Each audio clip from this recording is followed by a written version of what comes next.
안녕하세요. 결혼 기간 동안 사연글을 읽으며 무료함을 달래고 했던 30대 후반의 평범한 여성이에요. 글을 읽을 때는 시간을 때울 요량으로 읽었는데 이렇게 글을 쓰는 입장이 되니 이루 말할 수 없을 만큼 묘하고 착잡하네요. 글을 읽으면서 느낀 건 세상에 요상한 이혼 사연이 참 많구나 하는 거였어요. 경악스러운 사연도 있었지만 때로는 화가 나고 슬프고 웃긴 사연들도 있었죠. 아마 제 사연은 화가 나는 사연이 될 것 같네요. 그래도 함께 즐겨주셨으면 좋겠어요. 전 농사 짓는 아버지와 동네에서 작은 가게를 운영하는 어머니 밑에서 외동딸로 자랐어요. 농사라고 해봐야 크게 짓는 것도 아니었고 말 그대로 깡촌에서 컸어요. 학교를 가려면 고모가 계시는 시내로 나와야 할 정도의 시골이었죠. 그렇게 없는 집 딸이 삼수를 거쳐서 드디어 공무원이 됐을 때는 가족들이 너무도 좋아했어요. 집안 식구들에게 저는 자랑이었고 아주 야무진 구석이 있는 딸이었죠. 그래서 시집도 잘 갈 거라고 다들 생각한 것 같더라고요. 그래서인지 결혼에 대해서 부모님들이 엄청 간섭하고 그런 건 또 아니었고요. 남편은 유머 감각이 있는 사람이었어요. 저는 진지한 성격이지만 개그 프로를 좋아했고 그런 코드가 남편과 잘 맞았죠. 그래서 결혼이라는 일생일대 이벤트에 골인할 수 있었던 게 아닐까 싶어요. 이 결혼을 가장 축하해준 사람은 친정 식구가 아닌 시부였어요. 이야, 우리 집에 며느리가 아주 잘 들어왔어. 공무원이라니. 하나뿐인 아들놈 가방끈이 짧아 걱정했는데 며느리 정도면 걱정이 하나도 없겠어. 으하하하. 요즘이야 공무원에 대해 안 좋은 기사도 나고 힘든 직업이라는 소문도 나면서 경쟁률이 많이 떨어졌지만 결혼할 때만 해도 공무원은 여전히 알아주는 직업이었죠. 시부는 교장 선생님 출신으로 며느리로는 같은 교육자나 공무원을 원했는데 딱 그 원하는 상에 들어가는 며느리를 들였다며 기분이 좋으셨던 모양이에요. 그렇게 시부의 축복하에 결혼을 하게 됐죠. 하지만 모두가 축하해준 건 아니었어요. 시모는 저를 매우 탐탁치 않게 생각했거든요. 이유는 간단했어요. 나는 너처럼 아무것도 없는 집안에서 큰 애들이 싫어. 그런 애들은 욕심은 많은 주제에 제대로 해내는 건 하나 없거든. 우리 아들이 너보다 학력은 좋지 않아도 우리 아들 정도면 어디서 빠지진 않는다. 그런데 왜 너 같은 애랑, 아휴, 대놓고 이렇게 말할 정도였으니 얼마나 싫어하는지는 눈에 뻔히 보일 정도였죠. 그래도 참을 수 있었던 이유는 시부가 있는 곳에서는 싫은 소리를 절대로 안 했기 때문이었어요. 그렇게 깐깐하고 날카로운 시모라도 시부가 있는 자리에서는 나서는 일이 없더군요. 며느리 사랑은 시부라는데 그 말처럼 저를 도닥여주시는 시부 덕분에 결혼 생활을 버틸 수 있었던 것 같아요. 남편은 참 재미있고 좋은 사람이었지만 한 가지 안 좋은 점이 있었어요. 평생을 부모님 돈으로 편하게 생활해서 그런지 경제관념이 아예 없다는 점이었죠. 결혼하고 1년 뒤쯤에 임신을 계획 중이었거든요. 빠르면 빠를수록 좋다고 생각했기 때문에 신혼부부를 대상으로 한 임신 전 검사며 이것저것 알아보는데 가장 중요한 게 뒤늦게 생각나더군요. 애를 낳으면 육아휴직을 쓸 텐데 그때 돈이 부족하면 어쩌나 하는 생각이요. 그래서 남편에게 넌지시 물었죠. 여보, 슬슬 돈 좀 아껴보는 게 어때? 그게 아니라면 좀 계획적으로 써보자. 지금 이 상태면 우리 임신하는 거 무리야. 육아휴직 급여가 생각보다 적어서 우리 생활비 충당이 안 되거든.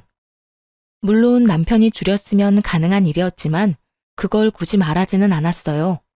화를 돋우는 게 목적도 아닐 뿐더러 싸우고 싶지도 않았으니까요. 설득을 위해서는 조심스러울 필요가 있었죠.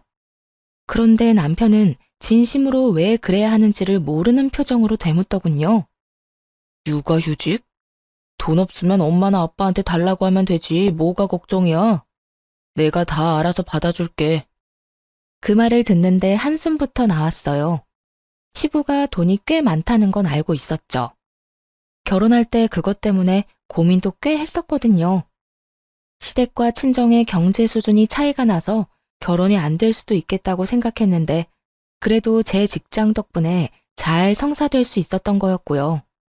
남편은 평생을 시부와 시모에게 돈을 받아가며 생활해서 그런지 부모님에게 돈을 타서 쓰는 거에 별다른 생각이 없더군요. 하지만 저는 대학생 때부터도 앞가림은 스스로 해야 했고 필요한 돈은 알아서 버는 게 생활이 된 사람이었죠. 어른들에게는 돈을 받는 것보다는 주는 게 더 일상적인 사람이었고요. 솔직히 남편의 말대로 시부모 돈으로 살 수도 있었어요. 하지만 사람 일이라는 게 모르잖아요. 그 두 분에게 갑자기 무슨 일이 생겨서 가진 돈을 모두 잃게 될 수도 있고 아니면 하루아침에 그 돈이 휴지 조각이 될 수도 있을 텐데 미리 조심하고 노후 대책을 세우는 게 좋지 않겠어요? 그런데 남편은 그런 생각은 일절도 안 하더군요. 이 성격을 고치지 않으면 늙어서까지 고생하겠다 싶어서 이참에 이런 생각 자체를 고치길 바랬죠. 나 정말로 궁금한 게 있는데 당신은 그 월급을 다 어디에다 써? 나한테 생활비 주는 거 말고는 순식간에 다 써버리잖아. 그거 골프 치러 가거든 내 친구들하고. 내기 골프 치는데 내가 매번 지는 바람에 매번 돈이 몇십만 원씩 날아가지 뭐야? 그래도 요즘에는 승률이 오르고 있으니까 나중에는 나도 받아먹을 수 있을 거야. 행복한 상상을 하는 듯 온몸으로 골프 치는 행위를 흉내내는 남편 놈을 보며 속이 부글부글 끓었네요. 남편은 잘 치지도 못하는 골프를 치고 다니는 것도 모자라 내기를 하며 골프를 쳤더라고요. 그게 자기를 뜯어먹으려는 지인들 속셈인지도 모르고 말이죠. 그걸 알기에 매번 남편의 골프를 말렸지만 남편은 스트레스 해소 목적이라며 들은 척도 하지 않았죠. 흥청망청 써대는 돈이 한 달에 200만 원이 훌쩍 넘어갔어요. 생활비보다 골프에 쓰는 돈이 더 많았죠. 근데 당신 아무리 생각해도 월급 가지고는 그 골프 비용 감당 안 될 텐데? 돈이 어디서 나는 거야? 설마 나 몰래 비상금이라도 만들어? 비상금의 규모 정도가 아니었지만 그렇게 물을 수밖에 없었어요. 엄마한테 달라고 하면 주시는데 그래서 내가 그랬잖아. 걱정하지 말라고. 엄마는 내가 말만 하면 주신다니까. 그럼 나 육아휴직으로 100만 원 넘게 월급 못 받으면 당신이 어머님한테 받아줄 거야? 지금 어머님한테 매달 100만 원씩 받는 거 그거 나한테 준다고? 아니, 그건 그거고. 육아휴직으로 못 받는 돈은 따로지. 계산 좀 확실하게 해, 여보. 200만 원은 받아야 각이 나오지. 정신 나갔어? 어느 자식이 결혼하고 나서 매달 200만 원씩 부모님한테 용돈을 타줬어. 너 그 돈 아껴서 돈 모을 생각은 없어? 노후 대책 이런 거 없냐고. 그런 걸 왜 해? 아버지 돌아가시면 아버지 재산 다 내 건데. 그거 평생 써도 다 못 쓸걸? 평생은커녕 10년 안에 그 돈이 없어질 수 있다는 걸 모르는 건 아니지? 한심하게 남편 놈을 쳐다봤어요. 이런다고 해결될 문제가 아니더라고요. 임신을 미루고서라도 이 문제는 확고히 해야 한다고 생각할 정도였으니까요. 하지만 운명의 장난인지 꼭 이럴 때 임신이 되더군요. 막상 임신 사실을 알고 나니 아이를 위해서라도 어떻게든 해야겠다 싶었죠. 남편이 설득 안 되니 시모를 설득해야겠다 생각하고 남편 몰래 시모를 만나러 갔네요. 그래, 무슨 일로 만나자고 한 거니? 바쁘니까 용건만 간단히 해라. 네, 어머님이 남편한테 용돈으로 100만 원 정도 주시는 거요. 그거 혹시 남편 말고 저한테 맡기실 생각은 없으세요? 통장은 어머님이 가지고 계시면서 검사하시고 카드는 제가 받아서 관리를 할까 해서요. 어이가 없어서. 너 지금 그 돈 욕심내는 거니? 이래서 내가 돈 없는 집안 애들은 싫다고 했는데 내가 도대체 너 뭘 믿고 그 돈을 맡겨? 네가 내 돈 아무렇게나 쓰는 거 보고 있으라고? 돈 욕심내는 게 아니고요. 만약 그게 싫으시면 아예 그 돈을 끊는 것도 괜찮은데 그렇게 해주실 수 있어요? 네가 뭔데 내 아들한테 주는 돈을 끊으라 말아야. 우리 집 며느리가 됐다고 우리 집 지갑까지 휘두르려고 하는 건 말도 안 되는 일이지. 아들이 필요하니까 돈을 달라고 하는 건데 내가 그걸 왜 안 줘? 이때다 싶어 시모에게 남편 통장 내역을 보여줬어요. 이게 뭐야? 이거 그의 통장 내역이에요. 여기 보이세요? 이 항목들 전부 내기 골프하다가 낸 비용이에요. 한 달에 거의 200만 원이 넘는 돈이 그 내기 골프에 나가요. 어머님이 주신 그 돈 포함해서요. 이상하지 않을 수 없죠. 딱 봐도 문제가 있는 상황이었으니까요. 생활비라고 저에게 보내준 100만 원을 제외하면 거의 다 레저와 유흥비로 쓰인 게 바로 눈에 보였거든요. 시모는 놀란 눈치였어요. 여태껏 아들에게 돈을 주기만 했지 돈이 어디에 어떻게 쓰이는지 몰랐던 모양이더라고요. 이게 내 아들 통장 내역이라고? 네, 저도 이 정도일 줄은 몰랐는데 확인해보니까 벌써 결혼 전부터 거액의 돈을 썼더라고요. 이게 해결되지 않으면 아버님한테 따로 연락드려야 할 것 같아서요. 근데 넌 도대체 뭘 해결하고 싶은 거니? 우리 아들이 돈 낭비가 심하다는 건 알겠지만 그렇다고 내가 돈을 안 주면 너희 집 생활도 부족한 거 아니야? 어차피 남편이 주는 생활비는 100만 원으로 고정되어 있고 저는 제가 내는 생활비 더해서 생활하면 돼요. 물론 돈을 모으는 게 제일 좋은데 그게 지금 안 되니까 어머님이 남편한테 돈 좀 모으라고 이야기 좀 해주시면 더 좋고요. 시모는 제가 남편의 낭비를 막아달라고 말하는 것에 꿍꿍이가 있다고 생각하는 것 같았어요. 마치 시부에게 잘 보이기 위해서 이런 말을 한다고 생각하는 것 같았죠. 탐탁치 않은 표정으로 그러더군요. 그래, 그러면 내가 그 카드 회수해 가마. 그렇지만 앞으로 이렇게 선 넘는 대화는 안 했으면 좋겠구나. 아들이 이렇게 돈을 흥청망청 쓰는 걸 알았으니 내가 봐주는 거야. 넌 며느리일 뿐이고 우리 집 돈에 관여할 자격은 없어. 알았니? 시모는 그렇게 경고하듯 말하고는 저를 쫓아냈고요. 뭐 나쁘지 않은 수학이었죠. 남편이 시모에게 받는 돈은 이제 사라질 것이고 그러면 낭비를 줄이려고 노력할 거라고 생각했으니까요.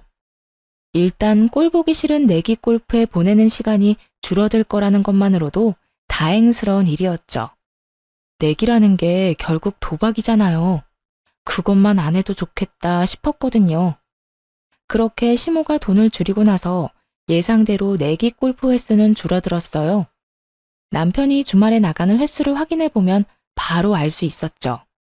시모가 돈을 안 넣어주니 남편이 전화해서 한 소리를 하더군요. 엄마, 돈 없다는데 왜 돈을 안 넣어줘요? 나 필요한 데 있다고. 꼭 사야 할 물건이 있다니까. 남편 놈이 떼를 썼지만 시모가 받아주지 않은 모양이었어요. 그래서 주기 싫다는 거예요? 됐어요. 당분간 엄마 보러 안 갈 거니까 그렇게 알고 있으세요. 그리고 며칠이 지나지 않아 남편이 다짜고짜 따지고 들더군요. 야, 내가 정말 믿는 도끼에 발등 찍힐 줄 몰랐네. 설마 당신 우리 엄마더러 나한테 돈 주지 말라고 한 거야? 도대체 무슨 생각으로? 무슨 권리로 그딴 말을 해? 시모가 결국 저 때문에 돈을 안 준다고 말한 것 같더라고요. 태연하게 답했죠. 당신이 돈을 너무 많이 쓰니까 이야기했어. 그리고 어머님한테 돈을 주지 말라고 한 거 아니야. 내가 관리할 수 있게 해달라고 한 거지. 근데 그건 싫으시다네? 돈을 끊는 건 어머님이 선택한 거니까 어머님한테 말해. 괜히 내 탓하지 말고. 내가 돈 많이 쓰는 거랑 너랑 도대체 무슨 상관인데? 왜 네가 내 지갑 사정에 이렇게 예민하게 구는 건데? 너랑 나랑 결혼했잖아. 네가 망하면 나도 망하는 거라고. 그러니까 안 망할 수 있게 내가 도와주는 거 아니야. 이런 식으로 돈 쓰다간 나중에 진짜로 망한다고. 너 모아둔 돈이라고는 한 푼도 없잖아. 내가 망할지 안 망할지 네가 어떻게 알아? 네가 내 와이프라고 해도 엄연히 하면 안 되는 일이 있는 거야. 진짜 너 때문에 되는 일이 하나도 없다. 아버지 정정하신데 나중에 무슨 걱정이야? 지금 과소비 습관을 안 고치면 시부 재산을 물려받는다고 해도 순식간에 사라질 게 뻔했어요. 그리고 솔직히 시모를 설득하러 갔기는 했지만 선택한 건 시모였고 당장 용돈을 끊으라고 한 건 아니잖아요. 둘 중에 하나 고르라고 한 거지. 그 중에서 시모는 돈을 안 주기를 골랐던 거고요. 들어보니 저도 구구절절 옳다고 생각했는지 더 이상 그 일로 걸고 넘어지지는 않았어요. 하지만 갈수록 남편과의 사이는 점점 나빠지기 시작했죠. 그래도 처음에는 괜찮을 거라고 생각했어요. 시간이 지나면 남편도 이해해 줄 거라고 믿었거든요. 그리고 시모가 약속하기를 남편이 내기 골프를 하지 않으면 다시 돈을 주겠다고 하기도 했고요. 그 얘기를 굳이 남편에게 하지는 않았지만요. 그러면 그걸 빌미로 어떤 짓을 할지 모르니까요. 그렇게 임신 기간을 힘겹게 지내며 10달을 채우고 아이를 낳게 되었어요. 아이는 여자아이였죠. 시모는 여자아이를 낳자 오히려 좋아하는 표정이었어요. 남자애가 아니라서 다행이구나. 네 배에서 내 손자를 보는 꼴은 못 본다. 딸이면 정도 많이 안 갈 거고. 됐다. 수고했다는 말 듣고 싶은 건 아니지? 옛날에는 딸 낳으면 미역국도 못 먹었어. 기분도 나빴고 서럽기도 했어요. 예쁘게만 보이는 아이인데 시모에게 저런 이야기를 들어야 하다니. 굳이 이렇게까지 할 말인가 싶다가도 시부의 말에 마음이 풀리곤 했어요. 시부는 자타가 공인하는 손녀딸 바보였거든요. 아이고, 이 조그만 손 좀 보거라. 우리 손녀 눈도 코도 입도 모두 조밀하게 예쁜 걸 보니 미인들 상이야. 시부의 눈에서는 꿀이 뚝뚝 떨어질 정도였죠. 그저 예뻐하는 정도가 아니었어요. 매일 전화해서 안부를 묻는 건 물론이고 필요한 게 없는지 항상 물어보셨죠. 괜찮다고 아무리 말해도 오실 때마다 한가득 선물을 준비해 오시고는 했고요. 한 번은 시부에게 물었던 적이 있었어요. 그렇게 손녀가 예쁘냐고 그랬더니 그러시더군요. 다르지? 시커먼 아들놈이랑은 전혀 느낌이 달라. 우리 집에 아들 하나 있는 거 그거 키울 때 내가 얼마나 고생을 많이 했는데. 어릴 때는 귀엽기나 했지 조금 크고 나니 머리 커졌다고 아버지 말은 듣지도 않고. 그럴 때마다 얼마나 속상했는지. 딸 있는 집 친구들이 얼마나 부러운지 몰랐다. 근데 네가 손녀딸을 안겨줬으니 너무 고맙고 행복하다 나는. 외아들을 키운 시부에게 손녀딸이란 존재는 감회가 새로운 모양이었어요. 시부는 그것도 모자랐는지 사진을 가지고 다니며 다른 사람들에게 자랑하기 바쁘셨죠. 그런 시부의 모습을 가장 못마땅하게 생각한 것은 바로 시모였어요. 아니, 당신은 자기 자식 태어났을 때도 그렇게 안 하던 사람이 어떻게 손녀딸한테는 그렇게까지 할 수 있어요? 그것도 차별이에요. 알아요? 뭐가 차별이야? 내가 보기엔 당신이 더 이상해. 어떻게 자식이 낳은 손주가 안 이쁠 수가 있어? 나는 보고만 있어도 또 보고 싶고 돌아서면 또 보고 싶은데 당신은 어떻게 그렇게 무덤덤하냔 말이야. 시부가 그렇게 말할 때마다 시모는 입을 꾹 다물었어요. 하긴 제가 싫다는 말을 시부 앞에서 고지곳대로 할 수 있을 리가 없었죠. 시모도 그 정도 머리는 있는 사람이었거든요. 시부 앞에서 제 욕을 하는 게 나쁜 결과를 부른다는 걸 잘 알고 계셨던 것 같아요. 그러다 어느 날 아기가 200일이 좀 넘었을 때 친정엄마에게 문제가 생겨 병원에 가야 할 일이 있었어요. 엄마는 허름한 2층 주택에 세를 들어 사셨는데 2층에서 1층으로 내려오는 계단이 꽤 가팔랐거든요.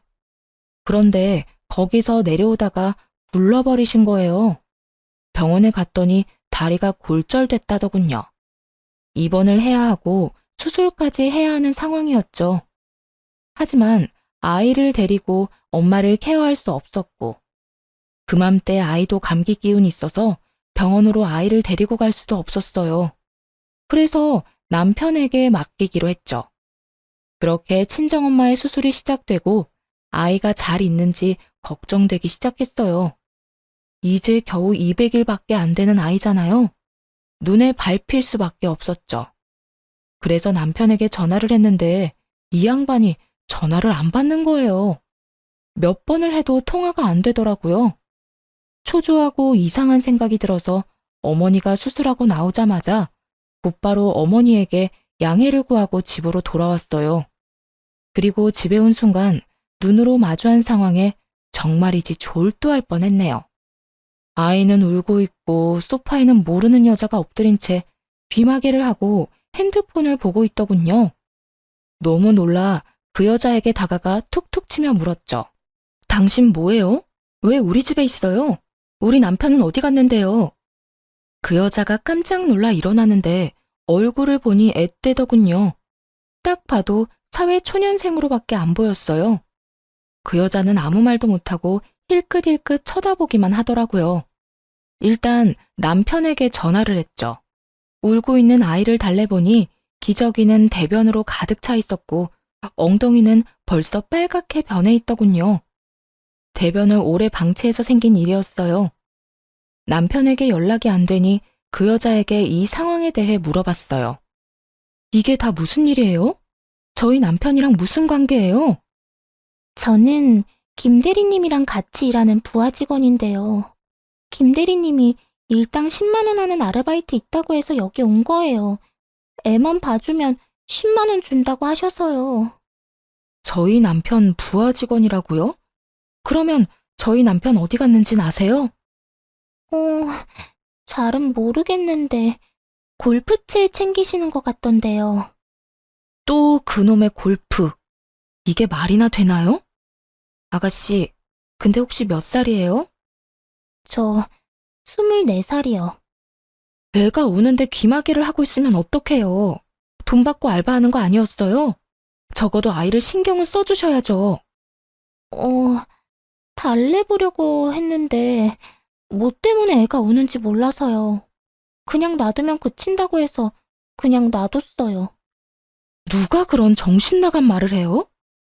김 대리님한테 전화했더니 그냥 놔두면 된다고 하시던데요. 화가 머리끝까지 났어요. 결혼도 안 한 아가씨한테 애를 보라고 한 것도 웃기지만 우리 애를 맡기면서 울 때 그냥 놔두라는 말을 한 것도 정말 어이가 없었죠. 일단은 그 여자아이를 돌려보냈어요. 돈은 남편한테 받으라고 했죠. 그리고 남편이 올 때까지 기다렸어요. 오후 6시쯤 되니 남편이 집으로 들어오더군요. 아마 제가 돌아올 예정이었던 오후 7시보다 살짝 일찍 들어온 것 같더라고요. 본인이 골프 치러 갔다는 걸 들키지 않으려고 말이죠. 남편을 보자마자 따졌어요. 당신, 어떻게 그럴 수 있어? 어떻게 모르는 사람한테 우리 애를 맡기고 놀러 갈 수가 있냐고. 게다가 우리 집에. 당신 미쳤어? 200일도 안 되는 애를 다른 사람 손에 맡길 생각이 들어? 애는 괜찮네. 그러면 된 거 아니야? 별일 없었으면 된 거지. 뭘 그렇게 따지고 난리야. 피곤하니까 나중에 말하자. 괜찮긴 뭐가 괜찮아. 너 애가 어떤 상황이었는지 알고나 하는 말이야? 그 여자애, 당신 부하 직원은 애 우는데 귀마개를 하고 핸드폰을 하고 있더라. 너 이게 정상이야? 애 엉덩이에 발진까지 생겼어.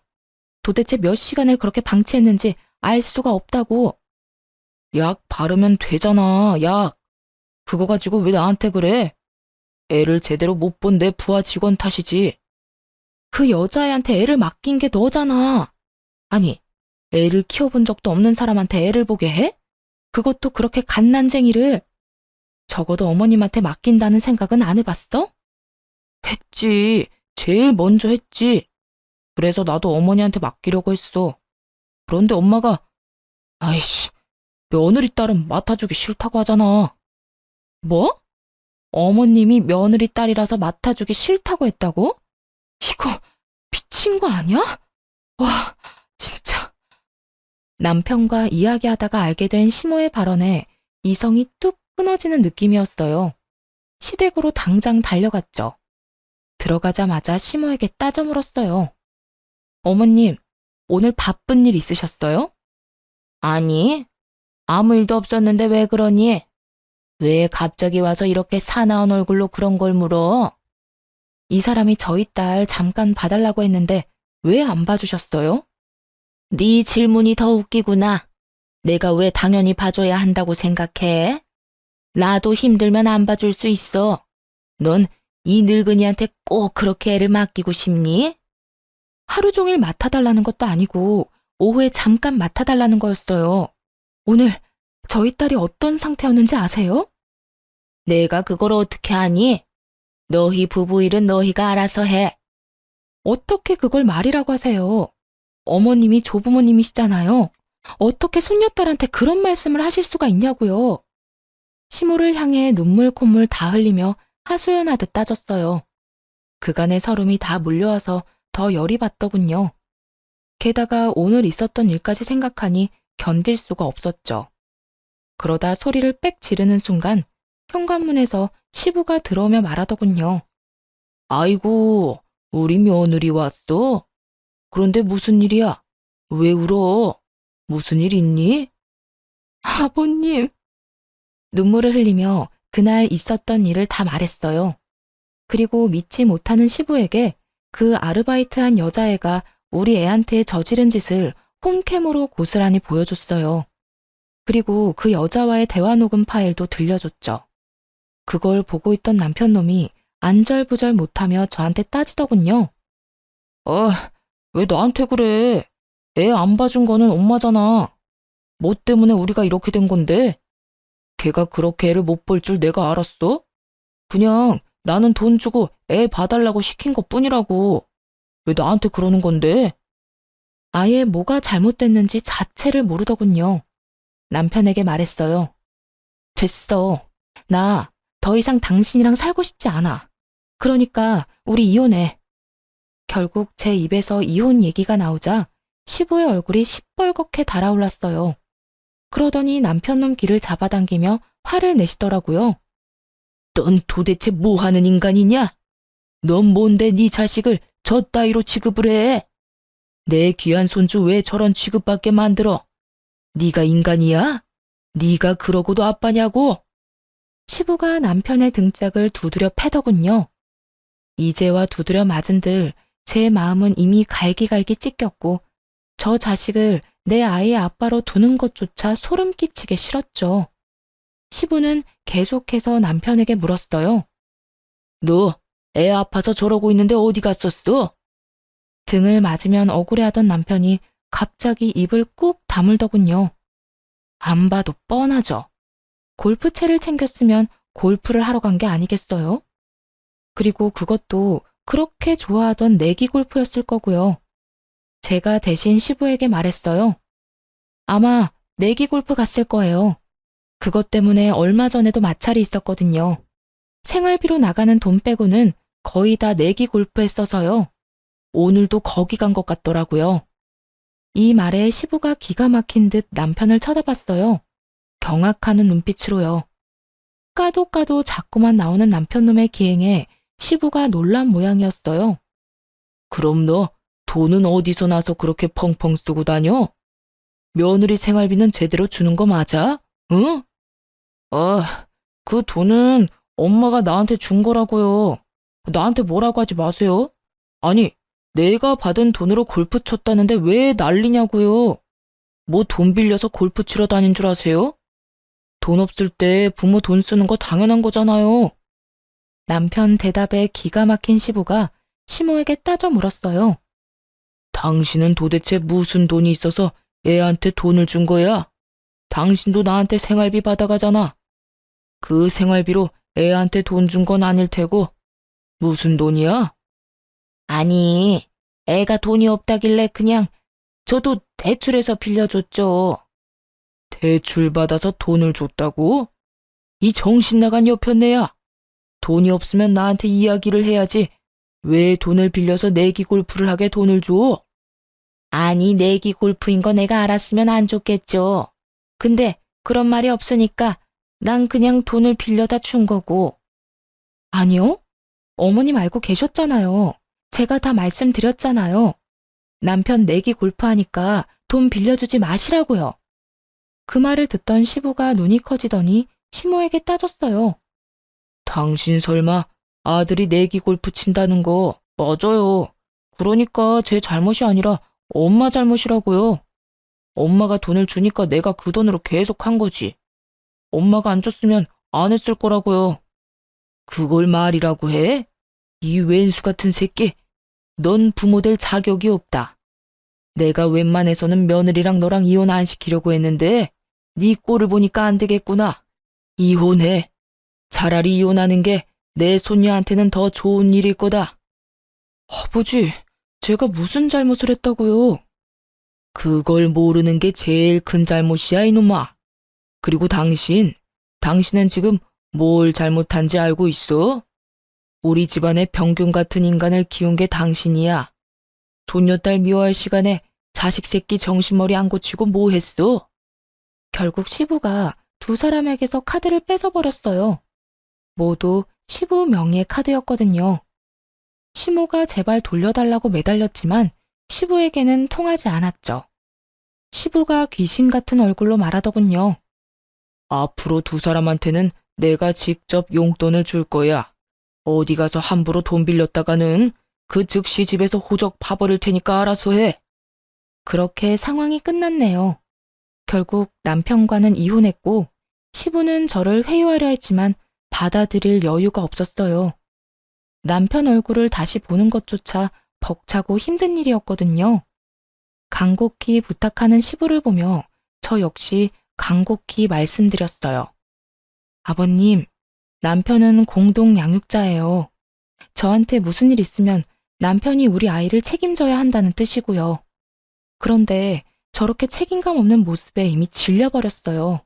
그리고 앞으로도 믿을 수 없을 것 같아요. 제 마음 알아주셨으면 좋겠어요.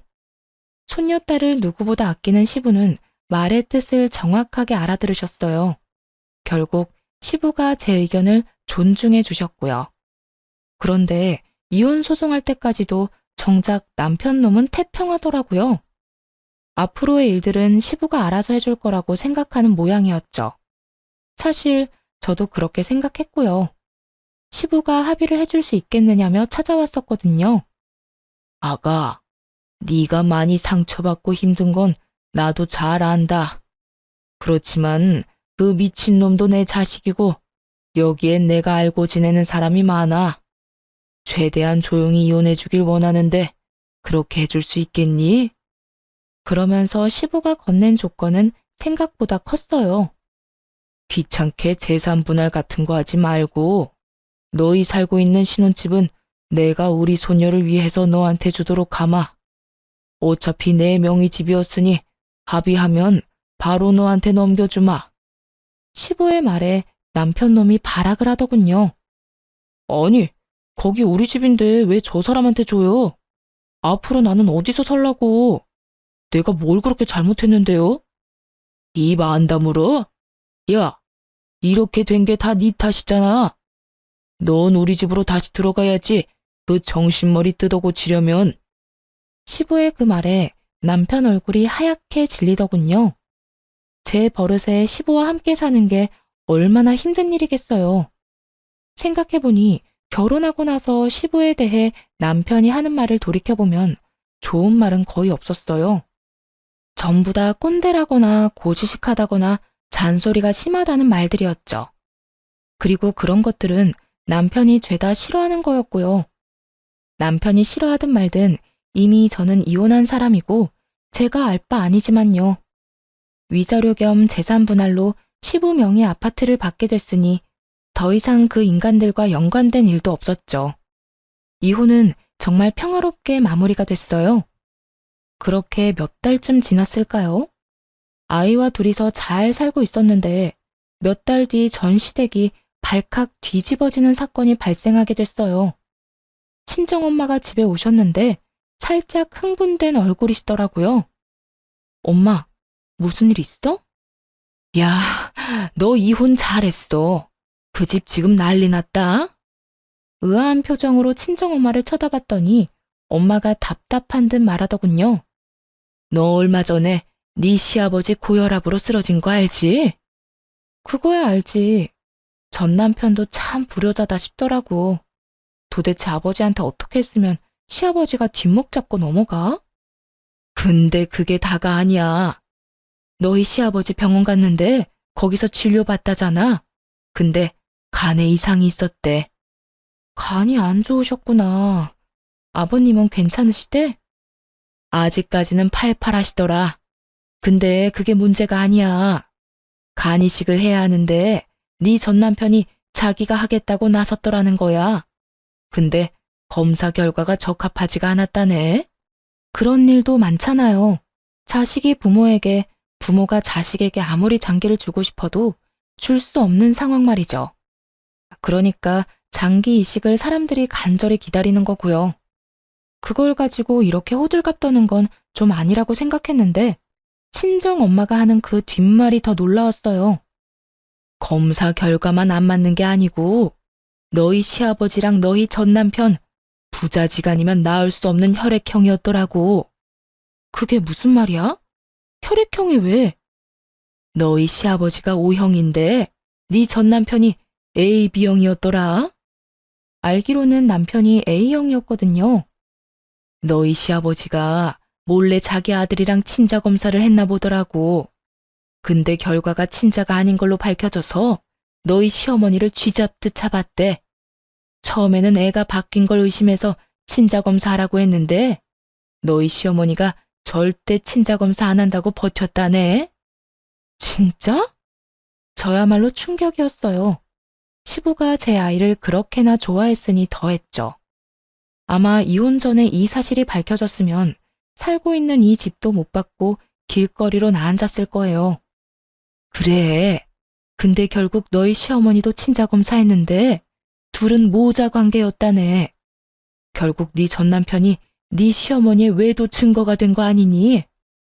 아버님 속이 말이 아니시겠네. 손녀딸을 그렇게 좋아하셨는데 아들이 자기 자식이 아니었다니. 근데 딱히 그렇지만도 않은가 보더라고. 남들 말로는 오히려 후련해 했다는데? 왜 후련해? 막 싸운 거 아니야? 진자식 아닌 거 알고 바로 네 시어머니와 이혼하고 아들 자기 자식 아니라고 소송했다더라고. 뭐라더라? 저런 후레자식이 내 자식이 아닌 게 당연하다고 했다던데? 그 이야기를 듣자 그제야 시부가 무슨 생각인지 알게 됐어요. 시부에게 사고만 치는 아들은 죽을 때까지 데리고 가야 할 애물단지나 마찬가지였는데 자기 자식이 아니니 차라리 떼어내는 편이 시부에게는 더 나은 선택이었던 거죠. 얼마 전 저희 이혼할 때도 아들놈 때문에 아파트를 며느리에게 줘야 했잖아요. 게다가 애물단지 아들 껴안고 살게 됐고 마누라는 마누라대로 지 자식 사고 치는 거 막을 생각은 조금도 안 하고 오히려 나쁜 길로 인도하기까지 했으니 시부 입장에서는 둘 다 자기에게 전혀 도움 안 되는 인간들인 거죠. 핏줄이라는 이유로 평생 끌고 갈 짐이 사실은 내 짐이 아니었으니 버리기로 선택한 거고요. 근데 더 웃긴 거 이야기해 줄까? 너희 시어머니랑 네 전 남편, 네 시아버지가 소송 걸고 자기들 떼내려는 거 알자마자 발등에 불 떨어져서 너희 시아버지 찾아와서 울면서 빌었대. 근데 아버님이 받아줄 리 없지. 그 인간들 보는 앞에서 변호사 불러서 유언장 고쳤다고 하더라. 자기 죽으면 모든 재산 기부하겠다고. 네 시어머니는 이혼할 때 받을 재산 분할 기대하고 있었던 모양인데 너희 시아버지가 그 재산들 다 형제들한테 증여해버렸다네. 결국 이혼한 시모 앞으로 남은 건 갚아야 할 위자료와 전 남편이 열심히 땡겨 쓴 대출뿐이었죠. 그 이야기를 들으니 시부에게는 참 안타까운 마음이 들었고 남편 놈과 시모에게는 고소한 기분이 들었어요. 시부 하나 믿고 빨대 꽂던 두 모자가 버림받은 걸 보니 제 속이 다 시원하기도 했고요. 그런데 그 이야기를 들은 지 열흘쯤 뒤에 전 남편과 시모가 연락을 해오더라고요. 무슨 일이야? 무슨 일이긴. 집에 없던데 혹시 무슨 일 있는 건 아니지? 아, 집. 이 인간들이 제가 살던 집에 찾아간 모양이더군요. 하긴 시부에게 쫓겨나고 자기 자식 아닌 것까지 소송당했는데 그 집에서 살게 해주지 않았을 테죠. 그렇게 쫓겨나고 지금까지는 자존심 때문에 연락도 안 하다가 이제와 급해졌는지 연락한 모양이었어요. 우리 집에는 왜 찾아온 거야? 그게 나랑 우리 엄마 지금 갈 곳이 없어서 그런데 거기서 좀 머무를 수 없을까 하고. 당신 월급을 내가 몰라? 400만 원 가까이 버는데 월세라도 얻어. 보증금 없이 월세 많이 내면 들어갈 수 있을 건데? 나도 그러려고 했지. 그런데 엄마가 진 빚 때문에 내가 이러지도 저러지도 못해. 그 빚만 없어도 어떻게든 할 수 있을 건데. 야, 그게 왜 내 빚이야? 그 돈 온전히 너한테 다 들어갔거든? 네가 그딴 내기 골프하느라 다 써놓고 나한테 책임을 떠넘겨? 너야말로 돈 좀 아껴 쓰고 뭐지 그랬어. 네 와이프가 돈 주지 말라고 했을 때 내가 그만뒀어야 했는데. 그럼 왜 줬어요? 내가 내기 골프한다고 와이프가 알려줬다며. 그거 알고도 준 건 엄마 탓이지. 그리고 엄마가 아빠 두고 바람만 안 피웠어도 우리가 쫓겨날 일은 없잖아. 그 이야기가 왜 갑자기 나와? 이렇게 쫓겨나게 된 건 네가 그 양반한테 밉보였기 때문이잖아. 애초에 며느리랑 싸우지만 않았어도 네 아버지가 고혈압으로 쓰러질 일 없었겠지. 그게 왜 내 잘못인데요? 엄마가 아무 남자나 막 만나고 돌아다니다가 이렇게 된 거 아니야.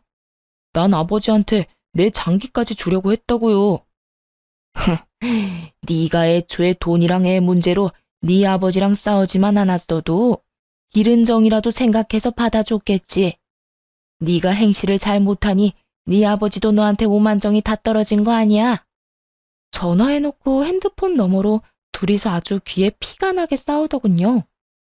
그렇게 단 둘뿐인 핏줄이 서로를 탓하며 소리 지르는 걸 보니 웃기기도 하면서 짜증도 나더군요. 싸울 거면 전화 끊고 해. 잠깐만. 본론 아직 이야기 안 했어. 월세 얻을 돈도 없어서 당신한테 전화했지. 우리 딸이면 내 딸이기도 하잖아. 그래도 내 핏줄인데 이렇게 갈라지는 것도 아닌 것 같고. 우리 엄마도 이제 우리 딸 인정할 거고. 우리 딸은 당신 엄마 인정 필요 없어. 끼고 자빠졌네. 야, 네가 뭔데? 너희 엄마가 뭔데? 어디서 내 새끼를 인정하고 말고야? 내 딸이잖아. 나도 내 딸 볼 자격 있어. 그럼 밖에서 봐. 그리고 그 집 이미 내가 팔았거든? 그러니까 그 앞에 죽치고 앉아봐야 소용없어. 뭐? 네가 뭔데 우리 아빠 집을 팔아? 전 남편이 화내며 어이없다는 듯 묻더군요.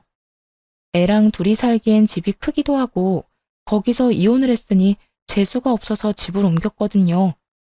직장에도 지점을 옮겨달라고 요청해서 친정과 가까운 곳으로 정근까지 신청해서 왔죠. 이제와 생각하니 집을 옮긴 게 정말 잘한 거였더라고요. 처음에는 살던 곳을 떠나는 게 좋은 선택이라고 생각하진 않았거든요. 어쩔 수 없이 이사한 거였는데 다행이었죠. 이 인간들이 들러붙을 상황이 사라졌으니까요. 게다가 상황 파악이 안 되는지 이제는 자기 아빠가 아닌데도 아빠라고 하더군요. 친생부인 소송을 통해 시부가 자기 아버지가 아닌 걸로 확정이 됐는데도 여전히 정신을 못 차린 모양이었죠. 그래서 따끔하게 일침을 놓았네요. 누가 너희 아빠야. 소송하고 아버님이랑 남 됐잖아. 그리고 그 집은 이혼할 때 내가 받은 거거든. 내가 팔든 말든 네가 상관할 바는 아니지. 우리 집에 빌부터 살 생각 때려치워. 나는 당신이랑 당신 엄마 드릴 생각 추호도 없으니까. 진짜 당신까지 이런 식이면. 뭐가 이런 식인데? 네 놈이 우리 딸만 잘 봤어도 당신 엄마가 당신 손녀만 봐줬어도 이럴 일 없었겠지.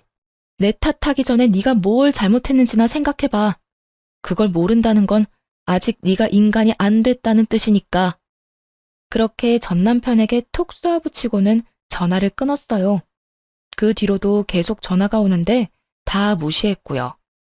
받아서 좋은 소식은 전혀 아닐 테니 말이죠. 솔직히 전 남편이 시부 친자식이 아니라 하더라도 시부에게 깍듯이 대하거나 살갑게 대했다면, 아니 적어도 다른 사람 눈살 찌푸린 일 없이 평범하게만 살았어도 시부가 남편을 버릴 일은 없었을지도 몰라요. 배신감은 느끼겠지만 기른 정도 무시 못한다고 하잖아요. 게다가 자식이 둘도 아니고 하나뿐이라면 그 연세에 아들을 내쫓는 일은 못했을 거예요.